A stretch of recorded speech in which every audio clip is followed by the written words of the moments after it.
The storm is sure to put an extra strain on city, town, and village budgets. And where will they find the cash to pay for this one? News 4's George Rickard is live for us in the town of Tonawanda tonight. George? Well, all the towns we checked with today seem to have all they need for this one. They're filling up the trucks right now. But the question is how much money they'll have left for overtime and salt for November and December storms.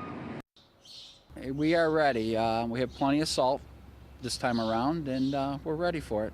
About a month ago, the salt barn was bare in the town of Tonawanda, but the new shipment arrived just today. Highway Superintendent Bill Swanson actually finds it cheaper to put down less salt and plow more often. Yes, it is. In the long run, when we go plowing, it's not too bad cost-wise, but when you salt and you're constantly salting every day, it gets very expensive.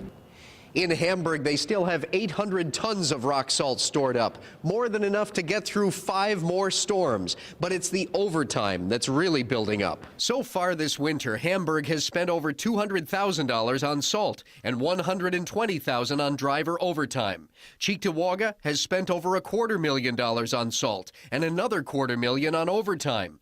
The town of Tonawanda has spent $272,000 in salt and $58,000 in overtime. By the time tomorrow's storm is over, most towns will have spent most of their overtime for the calendar year, the same money that might be needed for storms before next Christmas. And the next hurdle is dealing with the potholes. What is that going to cost? Well, it's certainly going to add on to the budget, and it's something we've set our sights on already. I mean, we've budgeted money for that. There's money budgeted every year.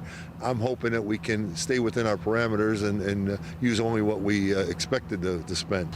Last year, I spent $900,000. That was with grants that I obtained. That was with state money. That was with town money.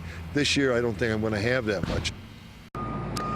Now, those numbers we just went over for salt and overtime are in many cases double what these towns spent last year. But in the grand scheme of things, those numbers are still less than 5% of these towns' highway annual budget.